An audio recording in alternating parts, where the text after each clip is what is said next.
This is Breaking News. Hey, greetings everybody, and thank you again on short notice, as many of you did last night, for joining us today at the Aberdeen-Matawan train station. Normally, I'd start a press conference like this one by saying good morning, but for families and commuters here in Monmouth County and frankly all across New Jersey, this morning is anything but a good morning. Their days are off to an unnecessarily difficult start. We're now roughly 10 hours into New Jersey's first rail strike in decades. And I want to make sure we get one thing straight up front. It did not have to come to this. Here with me this morning, as he was last night, is the outstanding president and CEO of NJ Transit, Kris Kolluri. He and his team, many of whom are here with us this morning, along with our entire administration, again, many of them represented this morning, have been working around the clock, frankly, for months to avoid the strike. And now they are continuing to work around the clock to rearrange our state's entire transportation system so it can, to the best of our abilities, meet the needs of New Jerseyans. And I will ask Kris to elaborate on those details in just a few minutes. At this moment, our single highest priority, in addition to making the system work, just as it has been for the past several months, is reaching a fair and affordable deal as soon as humanly possible. A deal that provides NJ Transit's employees, including our locomotive engineers, the wages and benefits they deserve, without being forced to raise costs on riders, commuters, and taxpayers. As I said last night, here in New Jersey, we are proud to be the quintessential organized labor state. As Kris will attest to, 14 of the 15 unions with which NJ Transit engages are in complete harmony. NJ Transit's employees are the backbone of our public transit system. But the workers who depend on NJ Transit are the backbone of our entire economy. They deserve a public transit system that is reliable and affordable, period. So in our efforts to balance fairness on the one hand with affordability on the other, back in March, Kris and the BLETS representatives shook hands on a contract that would pay engineers roughly the same hourly wage, literally give or take 10 cents per hour, as engineers with the Long Island Railroad. In other words, it would have given their members almost exactly what they have asked for, being paid the same wage as engineers at other transit systems in our region. And crucially, that contract would have provided our engineers their hard-earned raises without blowing up NJ Transit's budget. At the time, BLET's General Chairman Thomas Haas called the contract that was agreed upon, and I quote him, fair and fiscally responsible, end of quote. But now, just a couple of months later, a small handful of locomotive engineers have walked off the job and shut down our entire transit system. I think Kris will correct me if I've got the math wrong, that we're talking just under 400 engineers in a total workforce of about 12,000. It is frankly a mess of their own making, and it is a slap in the face of every commuter and worker who relies on NJ Transit. But we're not here this morning to point fingers. We are here to demonstrate that our administration remains ready to get NJ Transit back to full speed and to provide the BLETS members their hard-earned raises. Of course, no deal under these circumstances, or probably any other, is ever going to be perfect. The fact is, mass transit systems across the country face a sobering fiscal reality, in part due to threats to federal funding, and those threats and those realities cannot be ignored. I mentioned last night SEPTA across the Delaware River threatening to cut services by 45% and at the same time increase fares by 20%. That will not ever be the case here in New Jersey. And putting NJ Transit on stable fiscal footing, as we have worked relentlessly to do for the past now 7.5 years, requires tough calls and compromises from all of us, lawmakers, workers, employers, businesses, and especially our commuters and taxpayers. Witness last year's painful corporate transit fee. And I might add, that is in sharp contrast. We dealt within the four walls of New Jersey with a very challenging fiscal reality that, again, is not unique to New Jersey, but we're also not immune. As in contrast to the MTA's answer, which is to rip off New Jersey commuters going into Manhattan. We chose to solve that challenge within our four walls, and we will this one as well. But I, for one, refuse to pass the buck or increase taxes on hard-working New Jerseyans for the same or even more likely reduced service. That's not going to happen. That is untenable. And the truth is, we can deliver a fair contract to every New Jersey Transit employee without abandoning our hardworking neighbors. And let me be clear, this is also about reaching a solution that sets the next administration up for success. The contract being negotiated at this moment is about the long-term future of NJ Transit well after I leave office. Literally a tiny fraction of any deal that we reach will impact our remaining 8 months. And the easy play for Kris and for me is to just cave, fold, and kick this thing down the road. And we're not doing that. So we're holding the line for the next governor and the next administration so they do not inherit a NJ Transit that is on the brink of fiscal collapse, but is in fact in a strong state of health. That is what it means to fix NJ Transit, leaving the agency in better shape in every respect, but especially in fiscal terms, than when we entered office. I was asked last night if I still stuck by my statement, we'll fix NJ Transit if it kills me. And the fact of the matter is, I apologize, facts matter here. That's exactly what we've been doing for the past 7+ years, and especially over the past 5 or 6 months since Kris has been at the helm. The stance that we're taking to get a fair deal for our workers and not blow up NJ Transit's finances is exactly a central tenet in fixing NJ Transit. If you look at our on-time performance, I should have put an asterisk on my commitment, but for the fact of what Amtrak is up to. If you look at on-time performance over the past 16 months, especially on the recent months on the non-Amtrak lines, it's mid to high 90%. Even on the Amtrak lines, it is regularly in the mid to upper 80%. We mentioned last night, I think the board approved 250 new double-level, two-level rail cars this week. That brings the total to 400. We'll have an entirely new fleet when all of that comes into fruition. We'll have a new locomotive fleet. I think you guys approved the board 12 this week, 12 new locomotives. We've got new train stations in Lyndhurst, Elizabeth. The Portal North Bridge is nearing completion. Many other stations. The facts, I apologize, let's not let the facts get in the way. We've had bumps in the road. Last summer, particularly last June, was unacceptable. This is a bump in the road. Kris will walk you through how we're dealing with it. But the trajectory is undeniable. And again, I wish Amtrak could punch at their weight, and the trajectory would be even more compelling. So back to today, what the people of New Jersey need right now is for the members of the BLET to step up and meet their obligations to the public. Let's end this strike, as we just said to a couple of their good members a few minutes ago. Our doors are open. We are ready to restart negotiations literally this second. But we need the BLET to come back to the negotiating table in good faith. Our doors are open. They will remain open. I thank you for coming out on short notice. And with that, please help me welcome the President and CEO of NJ Transit, Kris Kolluri. Kris? Thank you, Governor. Governor, thank you for your continued leadership.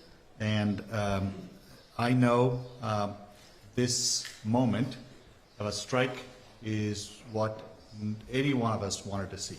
But that is where we find ourselves. But I want to sort of frame today's discussion picking up on where the governor left off on a couple of points. One, when the strike went into effect last night at 12:01, we worked very methodically to put the railroad to bed, to use the railroad language, to make sure every train car that we had safely got to its destination. Customers were let out, and the train cars were parked in yards where they're supposed to. This morning, we also ensured not only that our customers had real-time information by having people at train stations who can answer the questions of customers, but to also make sure our bus lines that are now fully operational are picking up passengers there where they need to be on time and move them efficiently. There are a couple of lines where we have seen some overcrowding, not to a point where people have been standing in lines, but we have been able to resource those lines properly to make sure, again, we handle the volume that is out there. That is important because this goes to a bit of what the governor talked about. He said from the very beginning, he hopes for the best, but what? That we're planning for the worst. That is what we're doing, and we intend to do it. Our promise to our customers is we understand this is not where you want it to be either, but my job at the governor's direction is to make sure we solve problems as they appear. That is my commitment, and we will do that today, we'll do that tonight, we'll do that every day the union decides to be on strike. That is our commitment. Second, I want to pivot to this issue the governor talked about, which is very, very important, and let me try to contextualize it this way. Just a couple of weeks ago, a national newspaper said that transit agencies around the country are in a financial death spiral. These are their words. It was in the headline. What does that mean? Almost every transit agency in this region, you don't even have to go far away to the West Coast, you can. What you'll find uniformly is every transit agency, not just SEPTA, but MTA. MTA has a $400 million deficit this year and next year. SEPTA, the governor mentioned, have massive financial problems because of some of these bad practices that go back years, if not decades. We, for the first time in 45 years, thanks to the governor and the legislature, first time in 45 years, we are finally on stable financial footing. That has never happened before. Just when we are in a position to say we have put this agency on a course towards fiscal stability, we now are confronted with this existential problem, which is what? Which is the unions are saying, give us a fair deal, that sounds about right, no matter what the cost. Well, that second part is where we're all hung up on. This is not about not giving them a fair wage. It's about how do you do it in a fiscally responsible manner that doesn't bankrupt New Jersey Transit and puts it on a debt spiral like every other mass transit agency. That's the governor's only objective, and that's my only objective. It would be politically expedient, easy almost, for us to say, let somebody else handle the problem. But he made the hard decision in this budget, and the budgets, previous budgets, to say we're not doing what other folks have done. That's what this is all about. We, the governor and I, just had a chance to meet with the locomotive engineers who were out there just a few minutes ago. They were gracious to us. You know what they said to us? They want to get back to work. That's great. We want them to get back to work too. But we said to them, we want to get back to the work, but we want to make sure you continue to work, because what's the point in giving you a pay raise if a couple of years from now your job is not going to exist? That's sort of what we're talking about in the most plain and simple terms. So we are committed, and I want to say this to you. The governor gave me this opportunity, which is a privilege. That's 5 months ago. First call I made was to Tommy Haas, the chairman of the BLET. I called him. And I called him because I knew how important this issue is for us to address and fix, because they've been fighting for this for no less than 5 years. Governor Murphy said to me, your first priority is to get this done. So we did it. And in fact, we got a deal done. They voted it down, their choice. But what I'm saying to you is, this doesn't have to be rocket science. We can get there. We can get a deal done. We can get a deal done that is fair to them and fiscally responsible to us. That's all we're trying to do. I will never leave the negotiating table. I've never left the negotiating table. In fact, when we ended last night, we ended on a very conciliatory note, despite what's being said out there, that we're going to get back together when we have something to put across each other, and I'm waiting for them to do just that. So I want you to know we are going to handle the strike from our standpoint very methodically, calmly, and address the problems as they come up. At the same time, at the governor's very deep involvement in these negotiations, we're going to get to a solution that is fair and fiscally responsible. That is the game plan. There's nothing else to it. Thank you, Governor. Thank you, Kris. Just to add to Chris's point, remember, and Kris went through this last night, we not only have buses, we have the path, we have ferries, we have light rail, all of which are being deployed aggressively. Secondly, and Kris literally left the press conference last night with a bunch of his colleagues and went out to MetLife. I think it's fair to say both the incoming and outbound traffic at the Shakira concert last night went really well. We're hoping for a similar experience tonight. She's got Pitbull with her tonight, for those of you watching out there, otherwise known as Armando. And just one question for you. You mentioned the national board last night and Sunday morning. Any color on that before we take questions? Thank you, Governor. Sorry. In last Monday, the National Mediation Board asked us to come to Washington, the both parties, and to make sure we do a meeting. And we did. And that sort of kicked off a whole round of negotiations that went till late last night.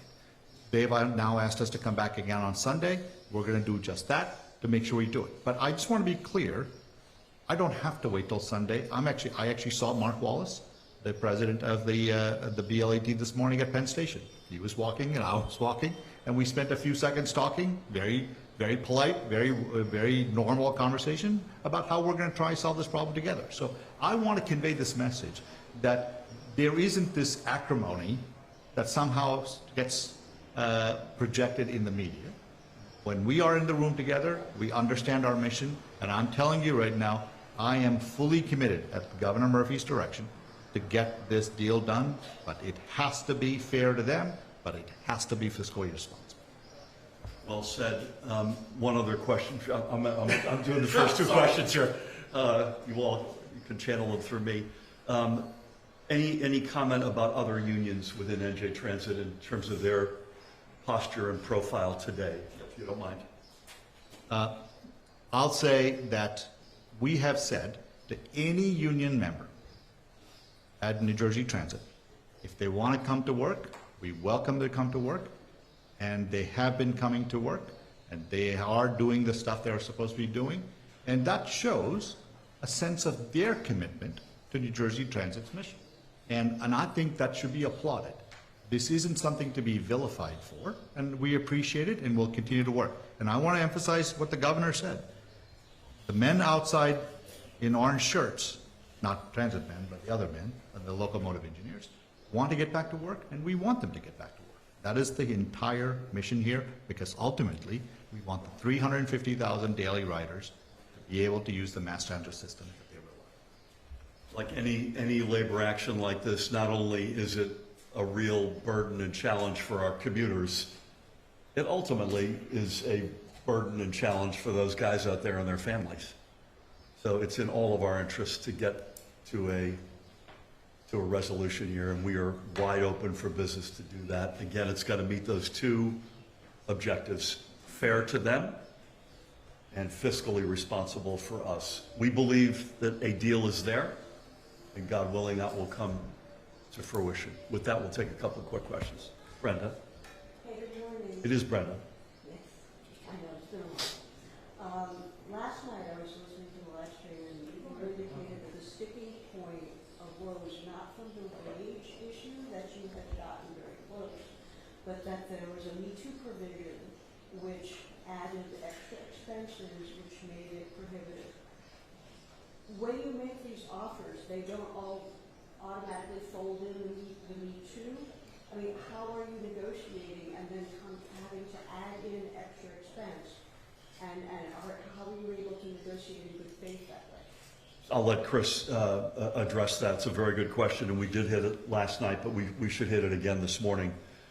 The difference between getting this right and wrong, I mentioned this in passing last night, is a difference between single-digit to low double-digit millions of dollars on the one hand versus 9-digit millions of dollars on the other hand. The former is within our purview, within Kris's and my purview to be able to handle. The latter is in the category of blowing up our fiscal reality at NJ Transit, which we cannot allow to happen. Kris, do you mind addressing? Yes, sir.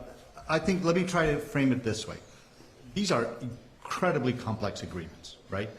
If the structure of the agreement is focused on locomotive engineers and things that they want to change in work rules and they want to give back in work rule savings, then it becomes a locomotive engineer contract.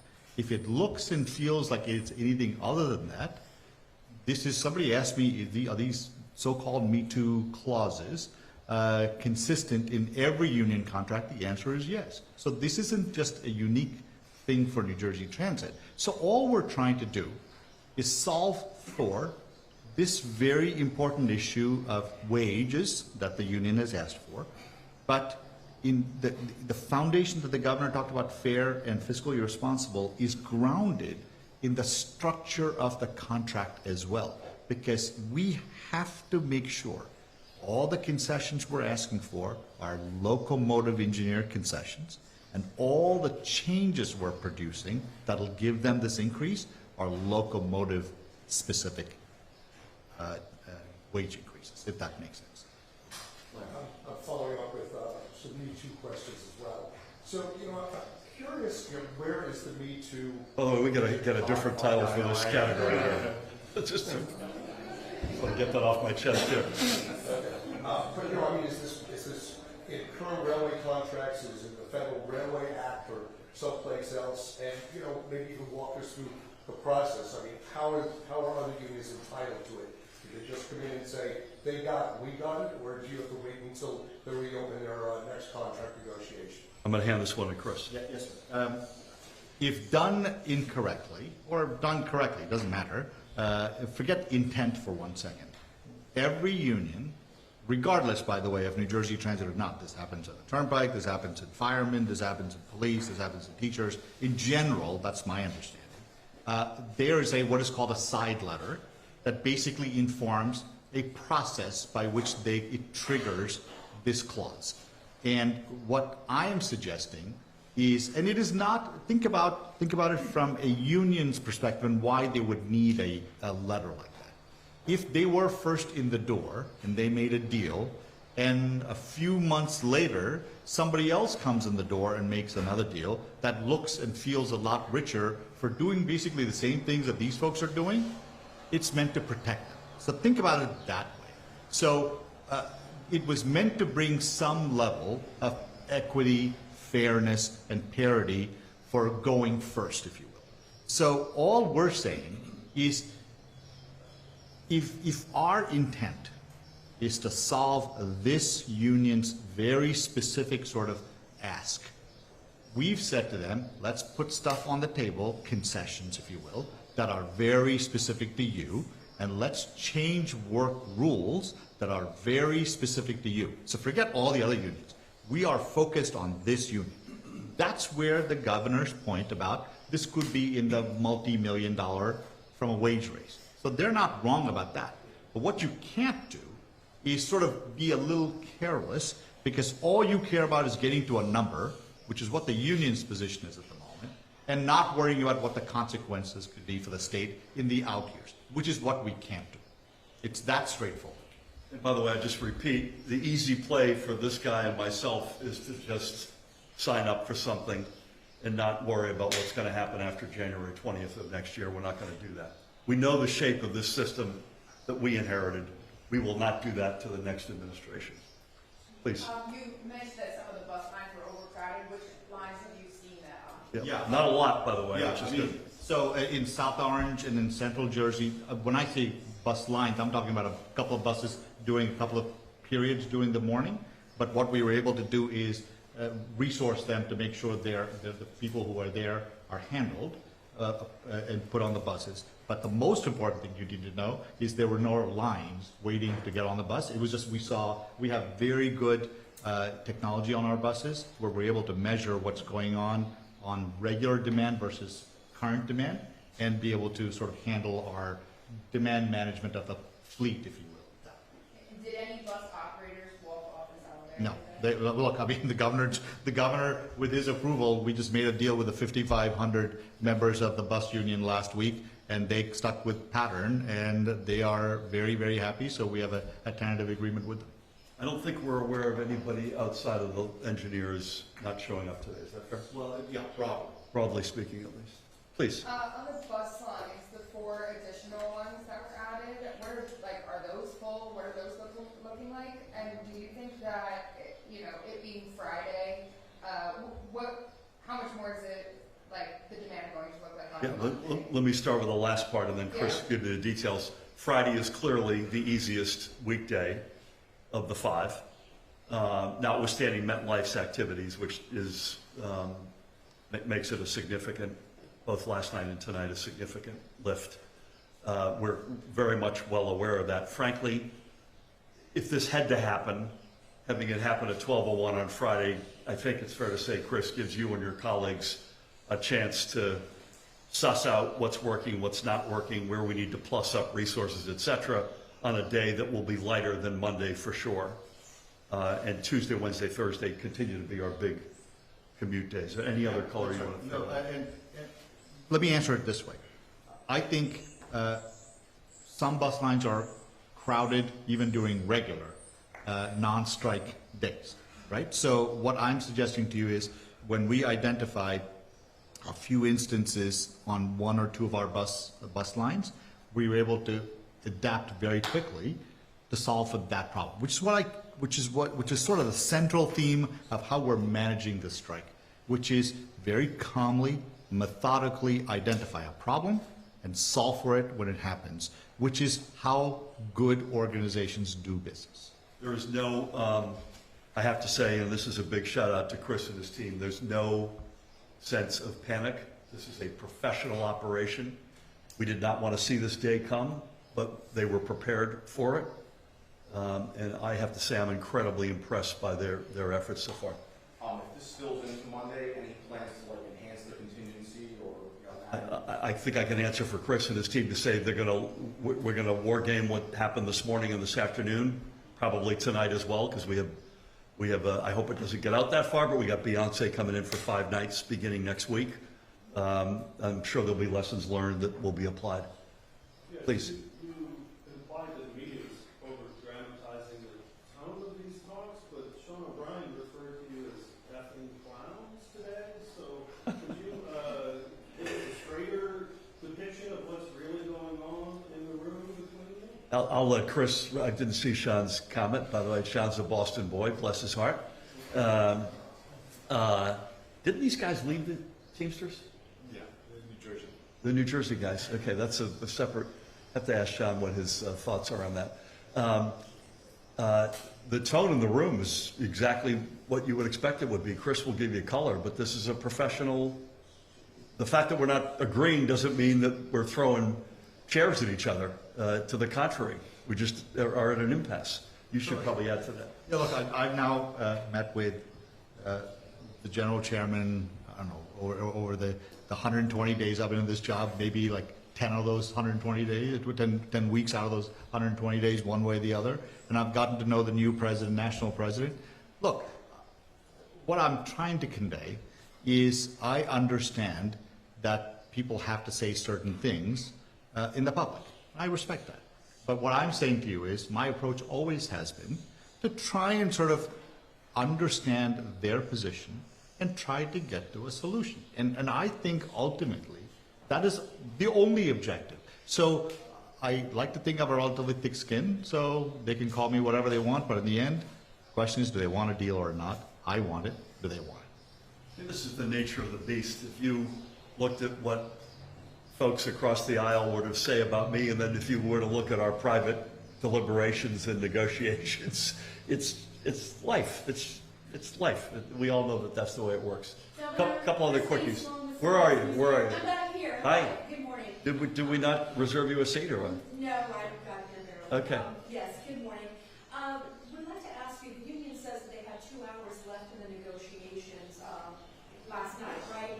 And they're saying that you already knew that there was not going to be a contract and just walked away. Can you respond to that? Maybe Kris or Governor? Yeah, I'll let Kris respond to the details, but we've been at that table in good faith, and we've said, including last night at Newark Penn, we reiterated this morning, we're here. We're open for business. We want to get this solved. So this notion of walking away is not accurate. You also have to accept when you think there's an impasse that can't be bridged. And I think it's fair to say, Kris, we were a lot further along on the fairness to them parameter than we were with something that we could accept in terms of fiscal responsibility. And that is a deal breaker for us. I wish it weren't, but it is. I'll just say, there hasn't been anyone in their relationship with New Jersey Transit who's been more willing to negotiate than me. In fact, I don't need to just say it. The proof is in the pudding. I've already done it once. I was the first guy to reach out to them first time around. I was the first guy to reach out to them second time. I think the only reason why we came to the decision we did together, I might add, because I ended the meeting by saying the follows. You have put forward a proposal that seems fair to you, but it doesn't solve our fundamental issue of fiscal responsibleness. Here's our counter. To which they said, well, that doesn't meet what we think is right. And I said, why don't we do this? You take time to think about it, we'll take time to think about it, and then we'll continue talking to reach a solution. And that's when the National Mediation Board, which was present the entire time, for all 3 days, said, why don't we all gather on Sunday? So that doesn't sound to me like I left in a huff and a puff. It just sounds like doing what reasonable people do after almost 11 hours of negotiating, saying you're at a position that's not tenable to us. You still don't seem to agree with where we are, but we are making progress, and we're getting there. If you're deadlocked and we're saying this is unattainable and they're saying this is what we want, where does this strike stand then? Well, that's the beauty about these negotiations, right? Just because they say it and just because I say it doesn't mean there's not a deal in there. This is not, I'm sorry, I know this is complex, but the job is complex, but the outcome doesn't have to be. It's as simple as what the governor laid out. These two principles and the structure that we're talking about together.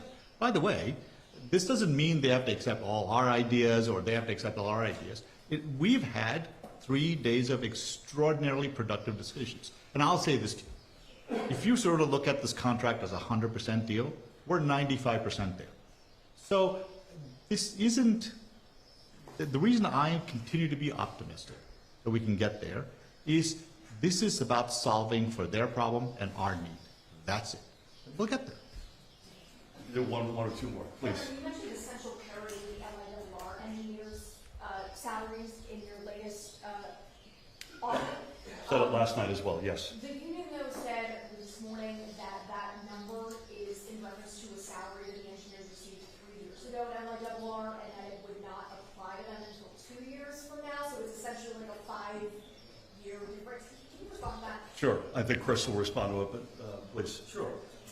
Look, let me not debate the numbers they put on the table and I put on the table. Let me just sort of answer it maybe a little bit broadly. Okay. They started this discussion by saying we're not getting paid enough. Fair point. And they said we're making $10 less than everybody else in this region. Fair enough. So when those are the sort of two principal issues, and you solve for it, then it doesn't matter whether it is a metric that holds today or tomorrow morning. They wanted a number that we, I thought, got very close to in our negotiations. Their number. And I still think we can get there. So I could, but I'm not going to, but I'll give you one example. Did you know the Metro North engineer, a trainee, takes 8 years to make the salary that a New Jersey transit engineer makes in 2 years. Why is that? Because it takes a trainee at Metro North to go through what is called a progressive wage for 8 years. Not so at New Jersey Transit. Do you know why?